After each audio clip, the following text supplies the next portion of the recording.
नमस्कार। सबसे पहले सिविल मार्गदर्शन के इस ऑनलाइन प्लेटफॉर्म पर आपका हार्दिक स्वागत करता हूं। और जैसा कि पिछली क्लासों में हम डिस्कस कर चुके हैं, जुलाई और अगस्त का करंट अफेयर, इस सीरीज को आगे बढ़ाते हुए आज स्टार्ट करेंगे। अपन अगस्त माह का करंट अफेयर है, डिस्कस करेंगे, ठीक है। और अगस्त के जितने भी सितंबर के जितने भी इम्पोर्टेंट क्वेश्चंस हैं वो लगभग 3 से 4 क्लास के माध्यम से सारे क्वेश्चंस को कवर किया जाएगा, और जो कि आगामी वीडियो की जो एग्ज़ाम्स हैं उसके लिए काफ़ी महत्वपूर्ण रहने वाले हैं, ठीक है। तो चलिएगा, आज का पहला क्वेश्चन देखते हैं श्रृंखला का।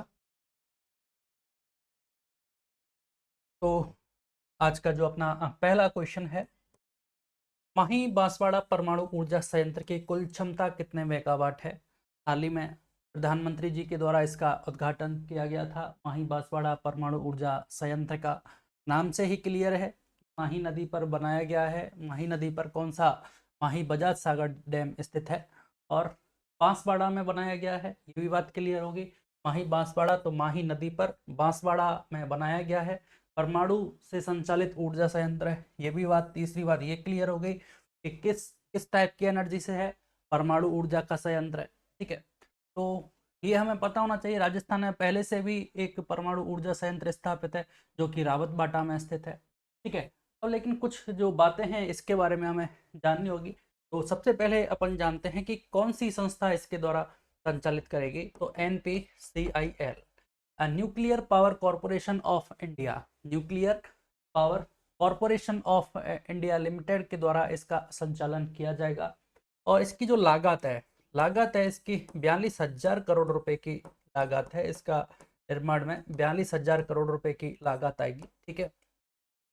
दूसरी इंपॉर्टेंट बात ये करते हैं कि भाई ये कितने मेगावाट का प्लांट है। तो यहाँ 700 मेगावाट के 4 रिएक्टर लगाए जाएंगे। 700 मेगावाट एनर्जी के 4 रिएक्टर लगाए जाएंगे, और इस तरह से ये टोटल 2800 मेगावाट क्षमता की ये परियोजना है। बड़ा इंपॉर्टेंट है, 700 मेगावाट के 4 रिएक्टर लगाए जाएंगे, 2800 मेगावाट की इस तरह से ये कुल परियोजना है। किस तकनीक पर आधारित है? तो तकनीक की बात करते हैं हम, तो इसके तहत जो आपके दबाव युक्त दबाव युक्त भारी पानी है, प्रेशराइज्ड हैवी वाटर का इसमें यूज किया जाएगा। दबाव युक्त भारी पानी तकनीक पर आधारित है, ठीक है। ये कुछ बातें हैं, इनको हमें याद रखना है, ठीक है। अब अगली बात है कि भाई ये कब तक तैयार हो जाएगी। तो आपकी 2032 में इसकी पहली जो इकाई है, पहली इकाई बनकर तैयार हो जाएगी, संचालन शुरू हो जाएगा। और इसका तहत लक्ष्य रखा गया कि अगले 6 माह के पश्चात, हर एक 6 माह के पश्चात इसकी जो अगली इकाई है वो भी तैयार हो जाएगी और उनका कार्य संचालन प्रारंभ हो जाएगा, ठीक है। तो ये बातें हमें याद रखनी होंगी। माही बांसवाड़ा परमाणु ऊर्जा संयंत्र की कुल क्षमता 2800 मेगावाट है। 700 मेगावाट के 4 रिएक्टर स्थापित किए जाएंगे। हैवी जो दबाव युक्त भारी पानी है, प्रेशराइज्ड हैवी वाटर का इस तकनीक के तहत यूज किया जाएगा, और 2032 तक ये बनकर तैयार परियोजना आपकी हो जाएगी, ठीक है। तो चलिएगा अगला क्वेश्चन। तो मेगावाट 2800 मेगावाट, बी ऑप्शन अपना राइट आंसर का। अगला क्वेश्चन देखिएगा। हाल ही में केंद्र सरकार द्वारा जारी वित्तीय वर्ष 2023-24 के अंतिम आंकड़ों के अनुसार राज्य का कुल निर्यात बढ़कर कितना? तो देखिए, राज्य के जो कुल निर्यात है उसमें वृद्धि दर्ज की गई है। तो ये राज्य की जो अर्थव्यवस्था है उसके लिए अच्छी बात है। इसका मतलब राज्य की अर्थव्यवस्था बढ़ रही है, काफ़ी वृद्धि दर्ज की गई है अगर निर्यात में। तो हमें पता है कि राज्य से निर्यात होने वाली जो प्रमुख 5 वस्तुएं हैं, जैसे इंजीनियरिंग गुड्स थी, ज्वेलरी थी, जेम्स एंड ज्वेलरी है, रत्न आभूषण है, और आपका क्या हस्तशिल्प के उत्पाद हैं। तो इनका लगभग 65% योगदान रहता है इन 5 वस्तुओं का राजस्थान के निर्यात में। और हाल ही में मतलब केंद्र सरकार के द्वारा नए आंकड़े जारी किए गए हैं, 2023-24 के अंतिम आंकड़े जारी किए गए हैं। तो उनमें ये आंकड़ा निर्यात का बड़ा है, तो हमें पता होना चाहिए कि कितना बड़ा है। तो राज्य का जो निर्यात था वो 83,704 करोड़ था। 83,704 करोड़ से ये बढ़कर 97,171 करोड़ हो गया, ठीक है। तो हाल ही में हमें पता होना चाहिए कि राजस्थान के निर्यात में कितनी वृद्धि दर्ज हो गई है और कितना वर्तमान में निर्यात कितना है। तो याद रखना 97,171 करोड़ रुपए राजस्थान का निर्यात हो गया है। अब जब इसमें वृद्धि दर्ज हुई है तो ये कितने प्रतिशत की वृद्धि हुई है आप देखिएगा, 83,704 से 97,171 करोड़ तक पहुंचने में लगभग 16% की वृद्धि दर्ज की गई है। ठीक है, दो बातें याद रखनी होंगी कि राज्य के अंतिम आंकड़ों के अनुसार राज्य के निर्यात में कितनी वृद्धि हुई है, तो 16% की वृद्धि हुई है और राज्य का निर्यात कितना हो गया है, तो 97,171 करोड़ रुपए राज्य का निर्यात। ठीक है, तो आपका ऑप्शन बी ऑप्शन अपना राइट आंसर। ठीक है, चलिएगा अगला क्वेश्चन। निम्नलिखित में से किन्हें हाल ही में आरपीएससी का सदस्य नियुक्त किया गया है। सबको पता है आरपीएससी में 3 नए सदस्यों की नियुक्ति हुई है और 3 नए सदस्य कौन कौन बनाए गए हैं तो उनके नाम हमें पता होना चाहिए, ताकि हाल ही में आरपीएससी के द्वारा विभिन्न परीक्षाएं संचालित की जा रही हैं तो पूछा भी जा सकता है कि नए सदस्य कौन कौन है। तो नाम तो हमें पता ही होना चाहिए अगर अपन कर रहे हैं। तो देखिएगा, हेमंत प्रियदर्शी ए ऑप्शन है, डॉक्टर अशोक कुमार कलवार, डॉक्टर सुशील कुमार बिस्सू और उपयुक्त सभी। तो ये जो 3 नाम हैं, डॉक्टर अशोक कुमार कलवार, डॉक्टर सुशील कुमार बिस्सू और हेमंत प्रियदर्शी जी, इन 3 सदस्यों को हाल ही में आरपीएससी ने सदस्य के रूप में किया है। ठीक है, तो कुछ बातें जाननी होंगी।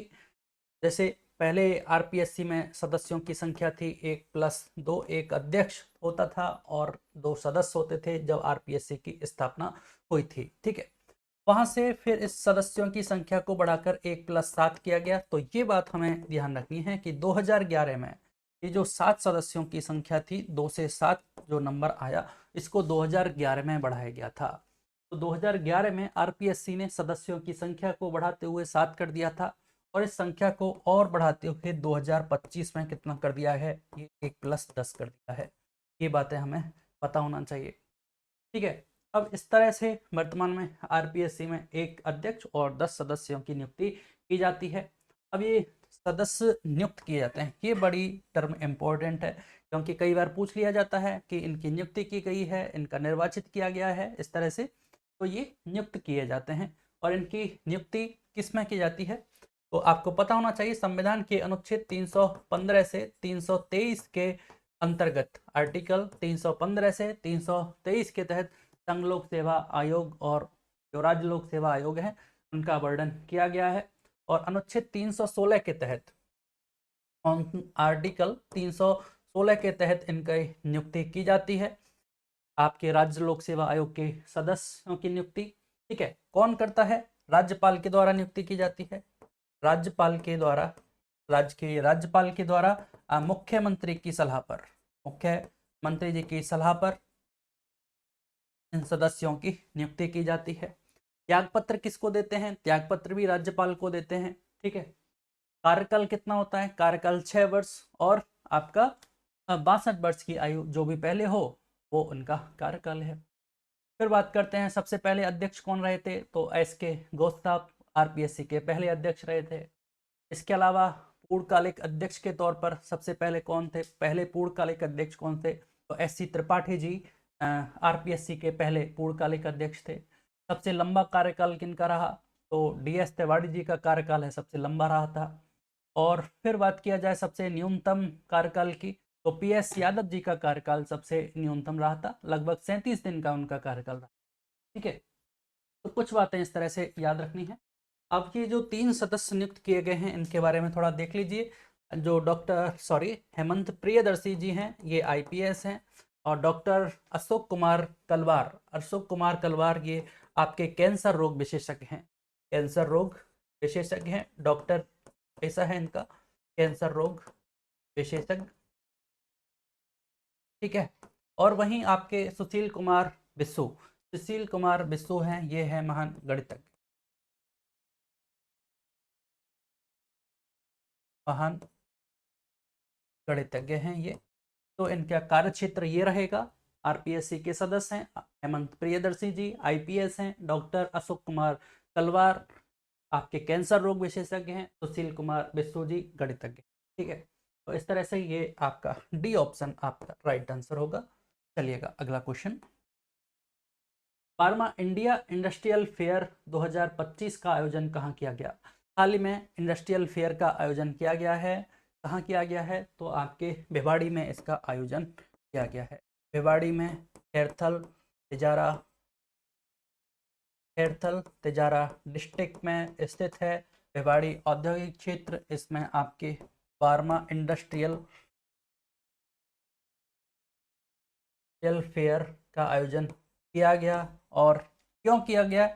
सिंपल सी बात, राज्य में एमएसएमई को बढ़ावा देना है। राज्य में एमएसएमई को बढ़ावा देने के लिए इसका संचालन किया गया, इसका आयोजन किया गया। क्वेश्चन पूछा जा सकता है, इंपॉर्टेंट क्वेश्चन है। एमएसएमई को बढ़ावा देने के लिए सरकार के द्वारा हर स्तर पर प्रयास किए जा रहे हैं, इसलिए एक फेयर, इंडस्ट्रियल फेयर आयोजित किया गया, वो आपके भिवाड़ी खैरथल तिजारा में। ठीक है, तो ऑप्शन ए अपना राइट आंसर। चलिए अगला क्वेश्चन। निम्न में से किस रोग के उन्मूलन हेतु समाधान का राज्य स्तरीय शुभारंभ किया? कुछ मिसिंग है, तो निम्न में से किस रोग के उन्मूलन हेतु यहाँ एआई समाधान आएगा।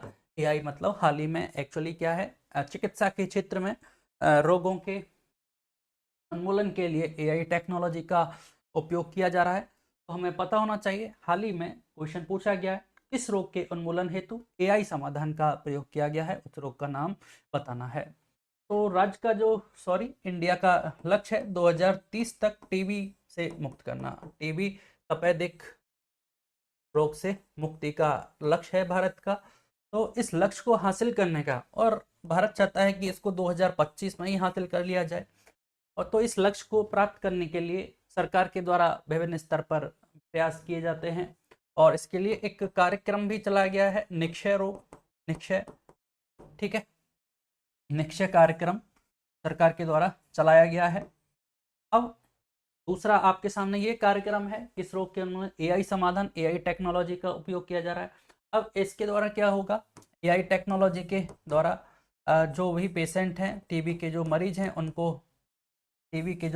उनको चिन्हित किया जाएगा और उनको एआई टेक्नोलॉजी के द्वारा फॉलोअप किया जाएगा। आगे ट्रीटमेंट भी उसी तरह से चलेगा। तो यहाँ कहीं ना कहीं आसानी हो गई सरकार के लिए भी, और मरीजों के लिए भी इलाज उनको संभव हो पाएगा। तो याद रखना है, ये सब काम टीबी रोग के लिए किया गया है। 6 रोग के लिए एआई समाधान टेक्नोलॉजी का प्रयोग किया। चलिएगा, हाल ही में नेशनल ट्राइबल फूड फेस्टिवल 2025 का आयोजन कहाँ किया गया? पूछा गया है नेशनल ट्राइबल फूड फेस्टिवल का आयोजन कहाँ किया गया।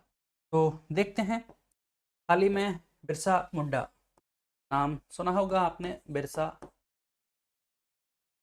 मुंडा। ये क्या थे? ये आपके जनजातीय क्षेत्रों से स्वतंत्रता सेनानी। बिरसा मुंडा जनजातीय स्वतंत्रता सेनानी, 150वीं जयंती इनकी मनाई गई थी।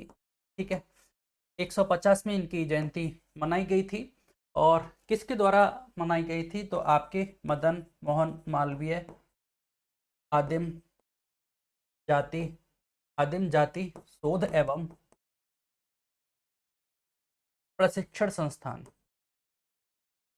ये पता होना चाहिए, ये कई बार एग्जाम्स में पूछा गया है कि आपका मदन मोहन मालवीय आदिम जाति शोध एवं प्रशिक्षण संस्थान कहाँ स्थित है।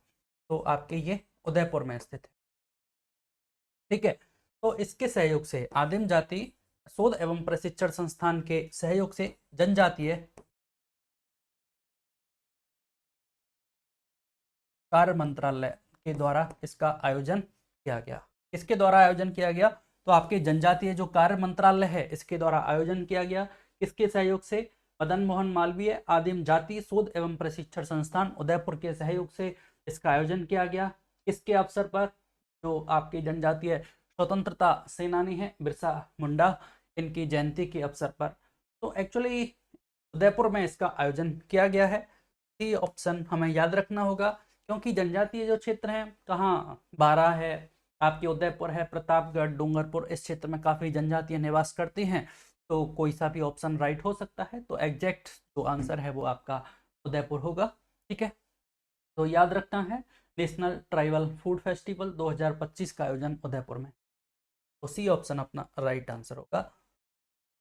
अगला क्वेश्चन देखिए, निम्न में से सही कथन की पहचान करनी है।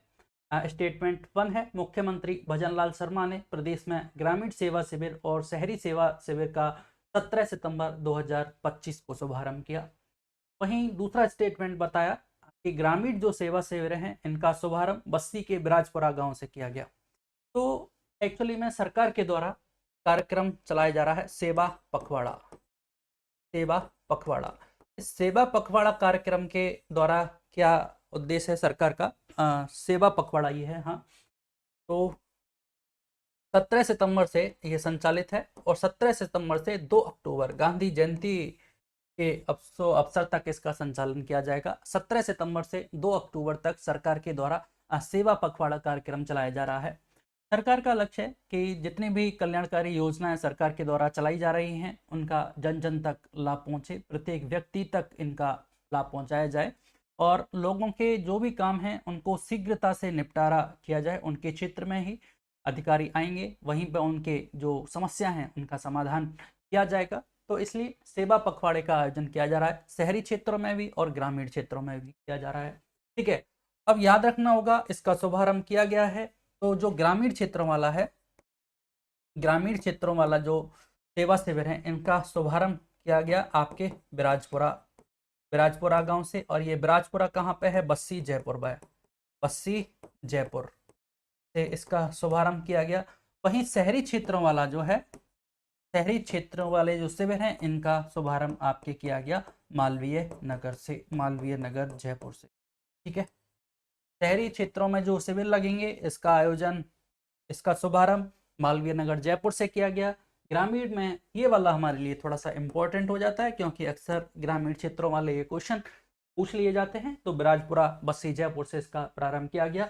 17 सितंबर से 2 अक्टूबर तक इनका संचालन किया गया सेवा पखवाड़ा कार्यक्रम। ठीक है, तो स्टेटमेंट ये भी सही है, 17 सितंबर से इसका शुभारंभ किया गया है और 2 अक्टूबर तक संचालित किया जाएगा। ग्रामीण क्षेत्रों में जो सेवा शिविर हैं इनका शुभारंभ बस्सी के राजपुरा गांव से किया गया और शहरी क्षेत्रों में आपके मालवीय नगर से। ये बातें हमें याद रखनी होंगी। ठीक है, तो दोनों कथन सत्य हैं, डी ऑप्शन अपना राइट आंसर हो जाएगा। चलिएगा अगला क्वेश्चन,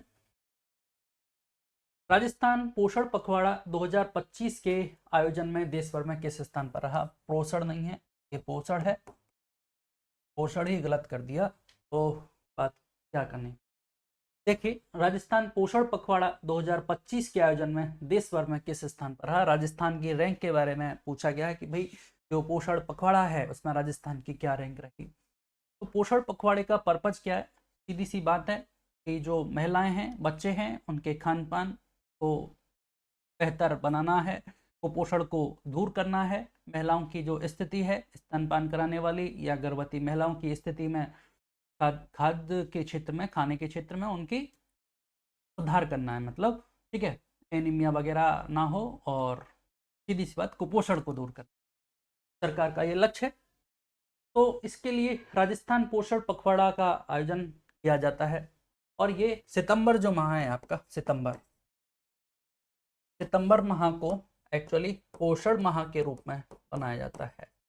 ठीक है, पोषण माह आपका कौन सा है? सितंबर। तो राजस्थान की इसमें जो रैंकिंग रही है पूरे देश भर में राजस्थान प्रथम स्थान पर रहा है। ठीक है, राजस्थान की जो रैंकिंग है प्रथम स्थान पर राजस्थान रहा है। और इसकी जो थीम है, थीम भी पोषण की बात की गई है तो थीम की भी बात करनी होगी। हर माह सितंबर में इसका आयोजन किया जाता है। तो बेहतर खान पान के लिए क्या है? बेहतर जीवन के लिए सही खान पान, बेहतर जीवन जीना है तो उसके लिए आपका खान पान सही होना चाहिए। ठीक है, तो इस बार की जो थीम है वो यही है, बेहतर जीवन के लिए सही खान पान। और राजस्थान की जो इसमें रैंकिंग रही है वो राजस्थान पूरे देश भर में प्रथम स्थान पर इसमें रहा है। ठीक है, तो ये बात आपको याद रखनी है, प्रथम स्थान पर रहा है राजस्थान, ए ऑप्शन अपना राइट आंसर। ठीक, चलिएगा, राइजिंग राजस्थान पार्टनरशिप कॉन्क्लेव 2025 का आयोजन कब किया गया जाएगा? तो याद रखना है, याद है हमें कि राइजिंग राजस्थान का जो आयोजन है 2024 में 9 और 10 दिसंबर को किया गया था। जितने भी देश विदेश से निवेशक थे उन्होंने इसमें पार्टिसिपेट किया था। राजस्थान की अर्थव्यवस्था को बेहतर बनाने का, एक अग्रणी प्रदेश बनाने का राजस्थान का लक्ष्य है सरकार का। तो इसीलिए इसी क्रम को, इसी श्रृंखला को आगे बढ़ाते हुए Rajasthan rising Rajasthan partnership conclave 2025 का आयोजन किया जाएगा, और वो भी आपके 9 से 10 दिसंबर को इसका आयोजन किया जाएगा। 9-10 दिसंबर को, ठीक है, 9-10 दिसंबर को इसको आयोजन किया जाएगा। और आपको पता होना चाहिए कि 10 दिसंबर को इसी दिन प्रवासी राजस्थान दिवस मनाया जाएगा। प्रवासी राजस्थान दिवस मनाया जाएगा 10 दिसंबर को। और इसकी जो लक्ष्य है, प्रवासी राजस्थान दिवस की घोषणा की गई थी 2024 में, और हर वर्ष मतलब 10 दिसंबर को इसको बनाने का लक्ष्य रखा गया था। तो इसका पर्पज क्या है, जो प्रवासी राजस्थानी हैं उनका अपने क्षेत्र से जुड़ाव बना रहे, अपने क्षेत्र में निवेश को उनके द्वारा आकर्षित किया जाए। तो इसलिए 10 दिसंबर को प्रवासी राजस्थान दिवस मनाया जाएगा। और राइजिंग राजस्थान पार्टनरशिप कॉन्क्लेव 2025 का आयोजन 9-10 दिसंबर 2025 को किया जाएगा। सी ऑप्शन अपना राइट आंसर, ठीक है। चलिएगा, हाल ही में संचालित सुरक्षित सड़क मार्ग अभियान में किस जिले ने राज्य में प्रथम स्थान प्राप्त किया। याद रखना है, सुरक्षित सड़क मार्ग अभियान का आयोजन किया गया। सीधी सी बात है, सुरक्षित सड़क मार्ग अभियान, सड़क जो मार्ग पर चलते हैं उसके लिए सुरक्षा का ध्यान रखा जाए सड़क पर चलते समय। इसके लिए जागरूकता फैलाने के लिए, छात्रों के मध्य जागरूकता हो सड़क मार्ग पर चलने के प्रति, तो इसके लिए आयोजन किया गया सुरक्षित सड़क मार्ग अभियान का। तो पूछा गया है कि कौन सा जिला इसमें अग्रणी रहा है, तो इसमें आपका करौली जिला प्रथम स्थान पर रहा। करौली जिला प्रथम स्थान पर रहा, और वहीं आपका सीकर जिला दूसरे स्थान पर इसमें रहा। प्रथम स्थान पर करौली और सेकंड पोजीशन रही सीकर की, वो देख लीजिए। प्रथम स्थान पर, राज्य में प्रथम स्थान पर आपका करौली जिला रहा। ए ऑप्शन आपका राइट आंसर। सड़क सुरक्षा की बात की गई है, काफी बेहतर अच्छा क्वेश्चन है जागरूकता के हिसाब से। चलिए अगला question, central glass and ceramics research institute कहाँ स्थित है। Central glass and ceramics research institute कहाँ स्थित है। तो यूपी में ये स्थित है, उत्तर प्रदेश में। लेकिन हमें पता होना चाहिए, एक स्थान है खुर्जा, खुर्जा नामक स्थान उत्तर प्रदेश में स्थित है, खुर्जा, ठीक है, यूपी में स्थित है। लेकिन क्यों चर्चा में रहा, ये विषय इंपॉर्टेंट है। इसका पूछने का कारण क्या है, इसका पूछने का रीजन ये है कि हमारे प्रदेश का जो माटी कला बोर्ड है, माटी कला बोर्ड है, प्रदेश के माटी कला बोर्ड के द्वारा जो प्रदेश के माटी कलाकार हैं उनके कौशल प्रशिक्षण को बढ़ावा देने के लिए इन्हें यहाँ भेजा गया था, ठीक है। राजस्थान के जो माटी कलाकार हैं उनके कौशल प्रशिक्षण को बढ़ावा देने के लिए सरकार ने जो central glass and ceramic research institute है, जो कि ऊर्जा उत्तर प्रदेश में स्थित है, वहाँ भेजा गया था। इसलिए ये हमारे लिए इम्पोर्टेंट हो जाता है, और उत्तर प्रदेश से इसका आंसर है उत्तर में स्थित है। राजस्थान डोमेस्टिक ट्रेवल मार्ट का 2025 का आयोजन कहाँ किया गया।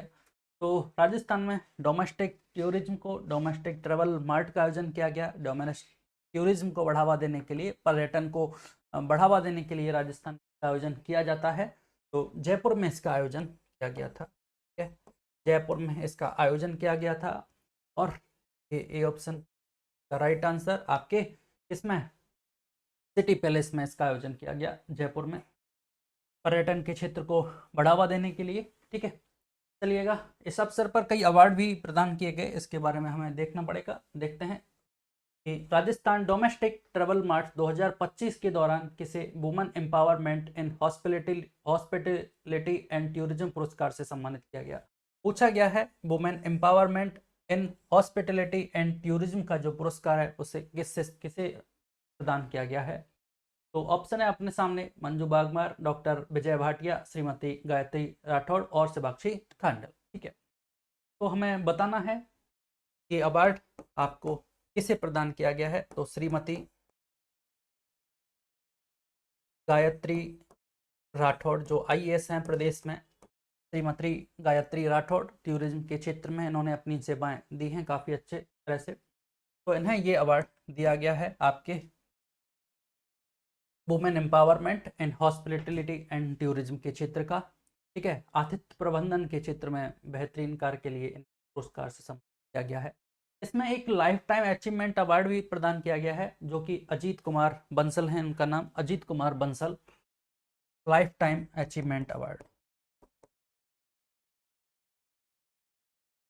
लाइफ टाइम अचीवमेंट जो अवार्ड है वो किसे दिया गया है, आपके अजीत कुमार बंसल को।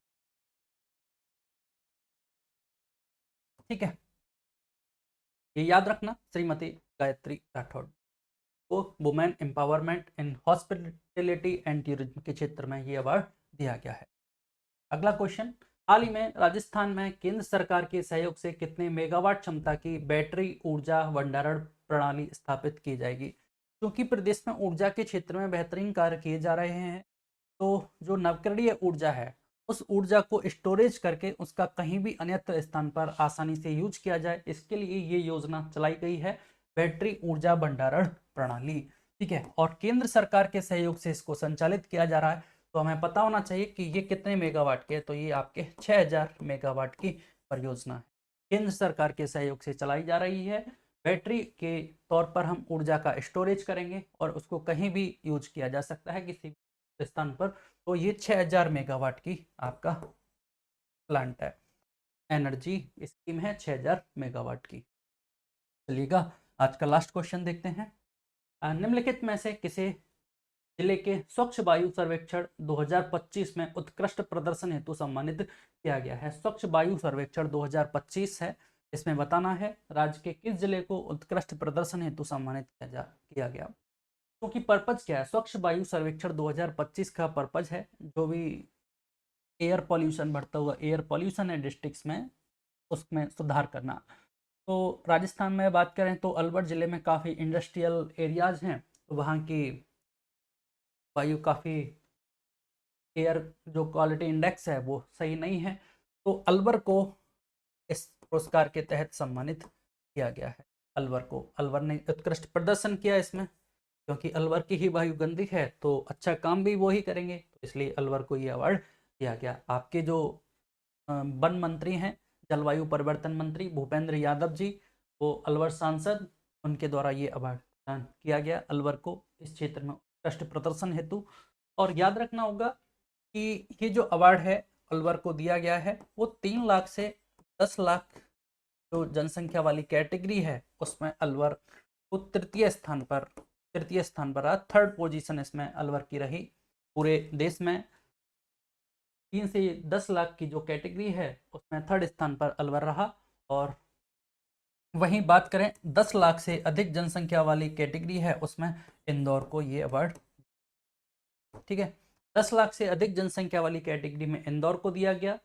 इंदौर तो फर्स्ट स्थान पर ही था, जबकि जो 3 लाख से 10 लाख जनसंख्या की जो कैटेगरी है उसमें अलवर तृतीय स्थान पर रहा, और इस तरह से ये अलवर को अवार्ड प्रदान किया गया।